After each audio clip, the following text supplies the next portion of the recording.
Morning! Morning! Okay, this is the third incident of its type in the past 2 weeks. It looks like we have a serial murderer, people. Okay? All of the victims appear to have been bludgeoned to death. Then the hands have been removed. Chiefy, is there any connection between the victims? Okay, the first 2 victims were homeless vagrants, but this last victim has just been identified as millionaire philanthropist Herman Hill. Isn't that rich hippie that goes around feeding the homeless? Not anymore, he's not. Hey, Chief, how do we know for sure it's the same guy? All of the victims, cue the slide please, have been found with a nickel-sized indentation somewhere on the head. And that is a fact that has so far remained private. That looks like it might be from a ring. Yes, that's what the lab is thinking.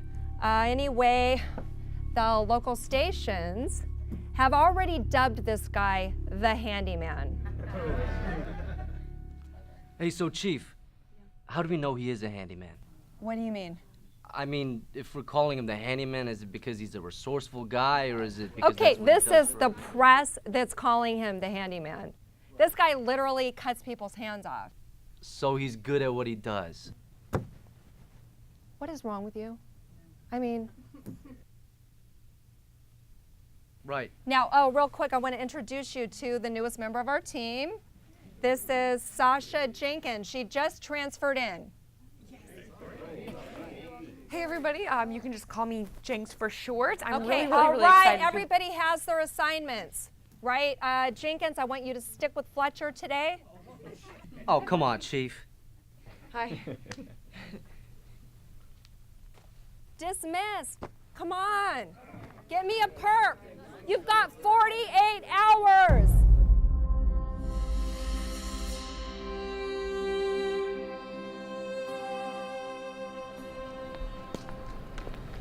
Hey, where do we start? Well, I usually go grab bagels for everyone after the meeting. Oh, I mean the case. It's more of a carton, although Oh, no, I mean the murder case. I don't really know much about that. Well, you were in the debriefing. You were taking notes. Oh, yeah, but that's just a picture of me all yoked. Oh. Well, what aspect of the case did they put you on? Well, I don't really work much on the cases. In fact, the Chief prefers I stay out of the investigations. Most of my days spent answering the phones, message taking, bagel grabbing. Well, Chief did say that this was top priority. Oh, yeah, it is. But these guys totally got it. I mean, I feel like she needs everyone on this one, though. Oh, yeah, did I not mention the bagels? These guys get pretty hungry after a full day of detectiving. Well, if you don't mind, I'm gonna go look for some evidence. Yeah, that's cool, I guess. Can we take your car? Well, I usually take the trolley into work, but we could take yours. I ride a bike. Can we get our hands on a squad car or anything? They don't really let me use those anymore. It's kind of a funny story. All right, well, you know what? Tell me on the way to the crime scene. Let's go. So even if they replaced the entire engine block, the water damage left to the squad car left it mostly unsalvageable. Oh, I'm so sorry to hear that. Sir, how much longer do we have? Just a little further up ahead. Well, there aren't too many people coming out to East Village anymore. Not since they found that second body last week anyway. Yeah, I can imagine. Is that her business?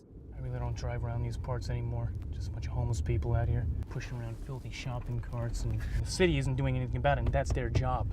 Listen, there's not much we can do about it. We? Yeah, we're detectives. So that's why you're out here in East Village. I guess. Why are we out here again? I want to get a closer look at the crime scene.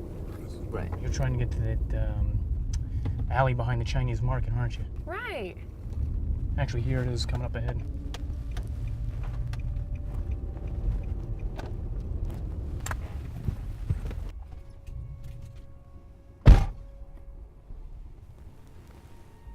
So how long you been working this case? I'm not really on the case, man. I'm just mostly a pencil pusher myself. You know, the media's calling this guy the handyman. I'll leave it in them to reduce a guy down to some cutesy nickname. I know, it doesn't even make sense, right? I mean, if this guy's so good at cutting off people's arms, why not just call him the surgeon? A surgeon? See, surgeon makes sense. Like a surgeon, see? He's amputating the cancerous bits of society.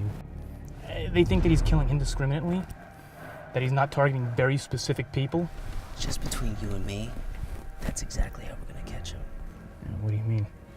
Well, I mean, We're gonna figure out and discover what his motives are, and we're gonna figure out what type of guy would do this. I don't get it. Right, so this guy so far, he cuts off the victim's hands and throws them in the alley, right?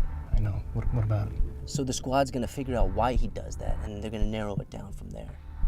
So if a bunch of teens go get killed out at, what is it, Skinny Dip Point, then they're gonna figure that the killer's going after horny teenagers. All right. Does that make sense? Yeah, I get it. Did you find anything? Not really. I didn't find anything that could be at all used as a weapon. I mean, you didn't find anything that resembles this nickel indentation that looks like the face? Look at the eyes on the... We should talk about this back at the office, don't you think? Well, we've got a bunch of murdered teens up at Skinny Dip Point. I don't know how or why, but the killer seems to have changed his MO.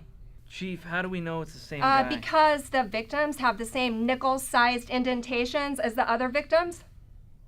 I just can't figure out the motive. But clearly the guy is getting bolder. This morning he sent a letter to Channel 50 asking to be called the surgical killer.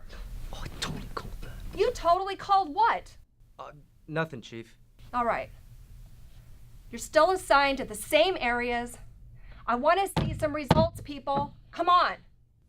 Chief, who can I go to for a squad car? I don't think there are any spare cars at the moment. No, it's okay, Chief. We know a guy.